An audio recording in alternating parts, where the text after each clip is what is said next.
అంతవరకు కూడా తీసుకెళ్లే మాటలు బాధించకూడదు. ఇవి నా అంతరింద్రియములను నా హృదయమును పరిశోధించు. ఇది ఎంత నిజంగా చాలా ధైర్యంగా చెప్తున్నాడు. ప్రభు నన్ను చూడు, నన్ను పరీక్షించండి అని దావీదు భక్తుడు చెప్తున్నాడు అనమాట. నీ కృప నా కన్నుల ఎదుట ఉంచుకొని ఉన్నాను. మనము కూడా ఆయన కృప కోసం వేచి చూడాలన్నమాట. కన్నుల కాయలు కాచేలాగా నేను ఎదురు చూస్తున్నాను అని మనం కొన్ని ఆటల కోసం అనుకుంటాం కదండి. మనము కూడా నీ కృప నా కన్నుల ఎదుట ఉంచుకున్నాను. ప్రభు నీ కృప నాకు చాలు. పౌలు భక్తులు ఏమంటారు? నీ కృప నాకు చాలు అయ్యా, నీ కృప కోసం నేను ఎదురు చూస్తున్నాను, నా కళ్ళ దగ్గర పెట్టుకున్నాను. ఇప్పుడు ఏదైనా లక్ష్యం మనకి ఏదైనా మనసులో ఉండిపోయింది అనుకోండి, ఏదైనా సరే నీకు అదే జ్ఞాపకం వస్తుంది. అలాగే ఆయన కృపను మాత్రమే మనం మన కన్నుల ఎదుట ఉంచుకోవాలి. నీ సత్యమును అనుసరించి నడుచుకొనిచున్నాను. ఆయనే సత్యము, మార్గము, సత్యము, జీవము కూడా ఆయనే ఉన్నాడు. ఆయన మాత్రమే దేవుడని మనం అనుభవించాలి.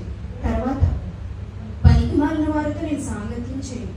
కొన్ని మాటలను మనం మాట్లాడుతాం, ఎంత పనికిమాలను పనిచేశాను బలిపేట మీద నుంచొని కొన్ని మాటలు మాట్లాడకూడదు. కానీ మనకి తెలుసు పనికిమాలినటువంటి విషయాలు ఏంటనేది మనకు తెలుసు. నేను సాంగత్యం చేయను అంటే ఫ్రెండ్షిప్.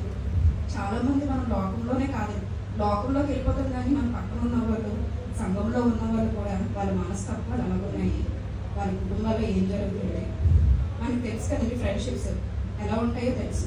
కాబట్టి మంచి సాంగత్యాన్ని మనం ఎంచుకోవాలి. తర్వాత వేషధారులతో పొంది చేయాలి. చాలామంది దేవుడి సన్నిధికి వస్తారండి, ఇక్కడ చాలా బాగా పాటలు పాడతారు, వాక్యం చెప్తారు. తర్వాత కానీ వాళ్ళ పర్సనల్ చూస్తే ఉంటుందండి, ఎంత భయంకరంగా ఉంటుందంటే వాళ్ళు ఇతరులతో ప్రవర్తించే ప్రవర్తన కానీ, బూతు మాటలు కానీ, లేకపోతే వాళ్ళ యొక్క చూసే వీడియోలు కానీ, ఇవన్నీ ఎలాగుంటాయంటే చాలామంది నేను నర్సింగ్ చదువుతున్నప్పుడు నేను చాలా మటుకు చూశాను. పాస్టర్స్గా చెప్పుకుంటారు కానీ పాస్టర్స్గా ఉంటారు. ఒక పాస్టర్ గారే కాదు, సంఘంలో పెద్దలుగా ఉంటారు. అంటే నేను ఎవరిని విమర్శించట్లేదండి, ఇందులో ఏదో నేను అదే చెప్తున్నాను. నేను ఏది చూసానో అది మాత్రమే చెప్తాను, కల్పించేది మాత్రం నేను ఏది చెప్పట్లేదు. వేషధారణ, బయటికి భక్తి పరులుగా ఉంటారు కానీ ఒక్కరు కూడా చెప్పే వాక్యం అంటే జీవించే వాక్యం వాడలేదు. పాటలు బాగా పాడతారు కానీ అలా విధంగా సినిమా పాటలు కూడా పాడతారు. నేను సినిమాలు చూస్తాను, దేవుడి సినిమాలు నడుపుకుంటున్నాను. కానీ వేషధారుల వల్ల మనం ఉండకూడదు, వాళ్ళతో సహవాసం కూడా చేయకూడదు. ఎప్పుడైతే నువ్వు దేవుడితో సహవాసం చేసావో నీ వేషధారణ అంతా కూడా, జీవితం అంతా కూడా మార్చుకుంటూ వెళ్ళాలి. దుష్టుల సంఘము నాకు అసహ్యం. దుష్టుల సంఘం కూడా ఉంటుందండి. చాలామంది కానుకలు వాళ్ళ సొంత సంఘాలు కొంతమంది సంఘాలు ఎందుకు పెట్టుకుంటారంటే మనీ అర్ని, దేవుడి యొక్క సంపాదన కూడా దేవుడి పనులకు కాకుండా వాళ్ళ సొంత పనులకు, సొంత కార్యాలకు ఉపయోగించుకునే వాళ్ళు కూడా చాలామంది ఉన్నారు, దుష్టులు. మన బైబిల్ గ్రంథంలో కూడా ఉంది కదండి, మరి ఏలి యొక్క కుమారులు దుష్టులు, సంఘంతో వచ్చి ఆడలతోని అమరయోధులకు ప్రవర్తించడం, వాళ్ళకి జరిగిన శాస్త్రం ఏంటండి మరణం. సో మనం కూడా దేవుడి సన్నిధికి వచ్చేటప్పుడు మన ప్రవర్తన ఎలా ఉంది, మన పొరుగు వారితో ఎలా ఉంది, మనతో ఎలా ఉన్న వారితో ఎలా ఉన్నది అనేది మనం ఆత్మ పరిశీలన చేసుకుంటూ ఉండాలి. అందుకే దావీదు భక్తుడు చెప్తున్నాడు, వేషధారులతో నేను అసలు ఫ్రెండ్షిప్ చేయను, దుష్టుల సంఘం నాకు అసహ్యం, నేను దానికి వెళ్ళను అని చెప్తున్నాను. తర్వాత భక్తిహీనులతో సాంగత్యం చేయను నేను. భక్తిహీనులు అంటే ఏంటండి? భక్తి అనేది దేవునికి భయభక్తులు కలిగిన ఉండేవాడు ఏ తప్పు కూడా చేయడు, వాడి యొక్క ప్రవర్తన యథార్థంగా ఉంటుంది. అలాంటి కొంతమంది భక్తిహీనులు ఉంటారు, అరే పర్వాలేదు చర్చ ఆటండి కదా అని మీకు అనుకోదాం. వీళ్ళు చర్చికి వెళ్ళే వాళ్ళు కూడా చెడగొట్టేవారు చాలామంది ఉంటారు. భక్తి వేరు, భక్తిహీనత వేరు. భక్తి లేకపోతే భక్తిహీనం.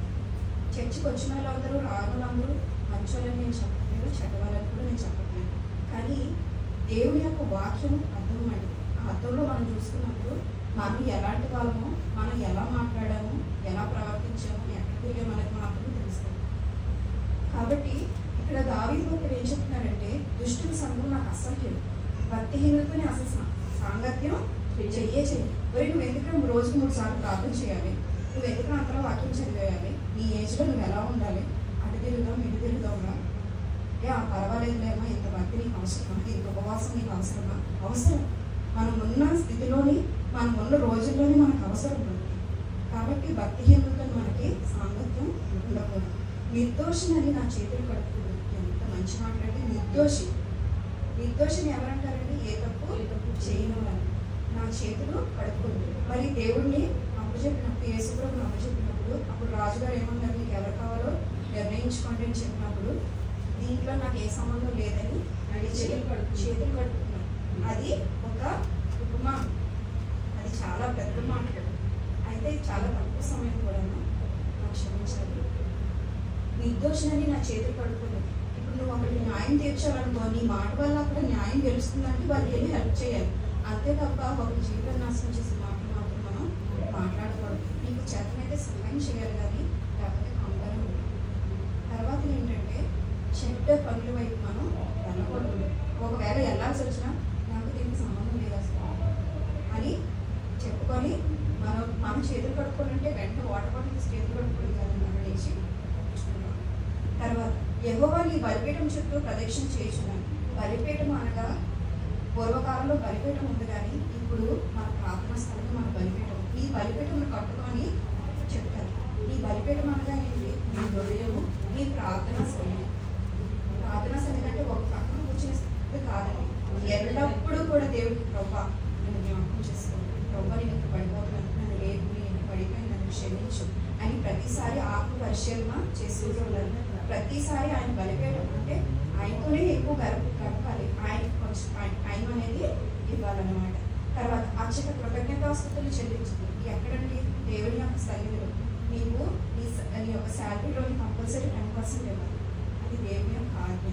తర్వాత దేవుడు చేసిన ప్రతి ఒక్క కార్యానికి కూడా మనం ఆయనకి కృతజ్ఞతాస్తుతులు చెల్లించాలి. మన బిడ్డల పట్ల, మన పట్ల మనకి ఏదైనా కార్యం జరిగితే నేను ఎందుకు పంపిస్తాను ప్రభు అనుకున్నప్పుడు నువ్వు ఇవ్వాల్సిందే. నాకు అవసరాలు ఉన్నాయని వెనక్కి తీయాల్సిన లేదు. తర్వాత నీ బిడ్డల కోసం కూడా ప్రార్థించవలసిన అవసరం నీకు ఉంది. ఆయన చేసిన మేలులో దేన్ని కూడా మనం మర్చిపోకూడదు. తర్వాత ఏంటంటే కృతజ్ఞతాస్తుతులు. ఎల్లప్పుడూ నీ నోట స్తుతుండాలి. ప్రభు నేను నీ స్తోత్రం ప్రభు నన్ను ఇలా కాపాడు. నేనైతే రాసుకుంటానండి, ఒక బుక్లో రాసుకుంటాను. ప్రభు నాకు ఇవి కావాలి, మీరు నాకు ఇవి చేయాలి, నేను ఇలాగ అనుకుంటున్నాను. ఒకవేళ నేను ఏమైనా కాంపిస్తానంటే మర్చిపోతానా, ఉపవాసం ఉంటానంటే మర్చిపోతానేమోనని ముందే ఒక బుక్లో రాసుకుంటాను. రాసుకొని ఒకవేళ నేను ఏమైనా మర్చిపోయామో ఈ నెలలో, కొన్ని నెక్స్ట్ నెల అన్నా నేను ఇస్తాను. నేను నెలకు నేను దేవుడి సన్నిధిలో ఒప్పుకుంటున్నాను, నేను ఇన్ని రోజులు ఉపవాసం ఉంటాను అనుకుంటున్నాను, కానీ నేను మర్చిపోయాను, నేను నెక్స్ట్ ఉంటాను నాకు అని నేను తిరగేసుకుంటానండి. పేజీలు చూసుకుంటాను. నేను ఏం రాసుకున్నానో నేను అన్నీ చూసుకుంటాను. నేనేదో గొప్పదాన్ని కావాలండి, నేను ఏదో ఫాలో అవ్వాలి, నేను ఇవన్నీ చెప్పట్లేదు. దేవుడి సన్నిధిలో ఏదుందో అది మాత్రం మనం ఒప్పుకోవాలి. కాబట్టి ఎల్లప్పుడూ కూడా కృతజ్ఞతాస్తుతులు దేవుడికి చెల్లించాలి. నీ ఆశ్చర్య కార్యములు వివరించాలి. దేవుడు ఆశ్చర్య కార్యాలు అంటే ఎప్పుడు చేయలేకపోయినా ఆయన అప్పుడు మాత్రమే చేయగలడు. అది ఆశ్చర్య కార్యం. మనం అనుకుంటాం ఇప్పుడు అన్ని సాక్ష్యం చెప్పడం కోసం చాలా ప్రార్థన చేస్తాం, దేవుడు అది చేయలేరేమో అని చాలా బాధపడ్డాడు. తెలుసా విషయం? నా విషయంలో నిన్ను కూడా చాలా బాధపడ్డాడు. ఇప్పుడు ప్రతి ఒక్క కుటుంబంలో ప్రతి ఒక్కరి కోసం కూడా బాధపడ్డాడు కదండి. కానీ దేవుడు మాత్రమే కార్యాలు జరిగించాడు. మనం అందరూ ఇలా కూడుకొని ఇంత ఆరోగ్యంగా హ్యాపీగా ఈ రోజు ఇలా కూర్చున్నామంటే దేవుడి సన్నిధిలో అది దేవుడి కృప మాత్రమే. ఆయన ఆశ్చర్య కార్యాలు. ఇప్పుడు గాలి పీల్చుకొని ఎంతోమంది చనిపోయారు, మన ఇతరులోనే చనిపోయారు, ఊరు చచ్చిపోయారు. కానీ మన బ్లాగ్స్ మాత్రం మనం అందరం కలిసి కూడుకొని దేవుడు స్థుతిస్తున్నామంటే అది ఆశ్చర్య కార్యమే కదండి. హల్లెలూయా, హల్లెలూయా. తర్వాత నీ ఆశ్చర్య కార్యాలు వివరించు. దేవుడు నీకు ఏది చేశాడో దాన్ని బట్టి నువ్వు స్థుతించాలి. నీ సంఘములోని నువ్వు చెప్పాలి. అది ఇంకొకటి ధైర్యంగా పరుస్తుంది అనమాట. యేసుప్రభు కూడా చెప్తారు, ఆయన్ని స్వస్థపరిచిన తర్వాత నువ్వు వెళ్ళి నీ సంఘ కాబట్టి కనపరచు, వెళ్ళి నీ యొక్క కానుకని ఇవ్వు అని చెప్తారనమాట. కాబట్టి నీకు జరిగిన ఆశ్చర్య కార్యాలు కార్యం అయిపోయిన తర్వాత మనం వదిలేకూడదు. దేవుని సన్నిధిలోని కంపల్సరీ చెప్పాలి, సిగ్గు లేకుండా చెప్పాలి. మనకి చాలా సమస్యలు, ఆరోగ్య సమస్యలు వచ్చినప్పుడు అది దేవుడు మాత్రమే తీర్చగలడు.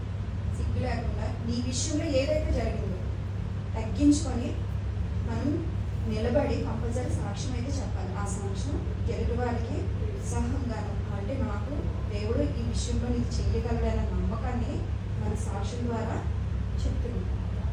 కాబట్టి ఆయన ఆశ్చర్య కార్యాలని వివరించాలి. తర్వాత యెహోవా నీ నివాస మందిరమును, నీ తేజోమహిమ నిలిచే స్థలమును నేను ప్రేమించుతున్నాను. ఆయన యొక్క నిలిచే స్థలము ఎక్కడుందండి? నువ్వు ఎక్కడ పిలిస్తే ఆయన పిలుస్తాడు. అది ఆయన నిలిచే స్థలం ఏదంటే ఆయన సన్నిధి. కంపల్సరీ ఆయన సన్నిధికి ఎప్పుడు నీవు అప్పడుతూనే ఉండాలి, దగ్గరగా ఉండాలి, కంపల్సరీ చర్చికి రావాలి. నేనైతే మాత్రం చాలా మిస్ అవుతున్నందుకు చాలా బాధపడుతున్నాను చర్చికి. కానీ అవకాశం ఉన్నప్పుడు మాత్రం ఆయన స్థలాన్ని ప్రేమించాలి. అంటే ప్రార్థన చేయడంలోని, పాటలు పాడటంలోని, ఆయన సన్నిధి అంటే ఎక్కడైతే ఇద్దరు ముగ్గురు కూడుకొని ప్రార్థిస్తారో ఆయన పుస్తకం ఆయన సన్నిధి. తర్వాత పాపులతో నా ప్రాణము చేర్చను, పాపులతోనూ నరహంతకులతో నా జీవము చేర్చను. పాపులు నరహంతకులు ఎక్కడికి వెళ్తారండి? నరకానికి వెళ్తారు. వారి దగ్గరికి మనం వెళ్ళకుండా ఉండాలంటే మనం కంపల్సరీ ఏంటి? ఆయన్ని వేడుకోవాలన్నమాట. యథార్థంగా ప్రవర్తించడం, ఆయన మార్గంని, సత్యముని, జీవముని అనుసరించడం, ఇవన్నీ కూడా చేయాలన్నమాట. వారి చేతిలో దుష్కార్యములు కలవు, వారి కుడి చెయ్యి లక్ష్యములతో నిండి ఉంది. దుష్కార్యములు అంటే కొంతమంది కొంచెం మంచి కుటుంబం ఉన్నారంటే వాళ్ళు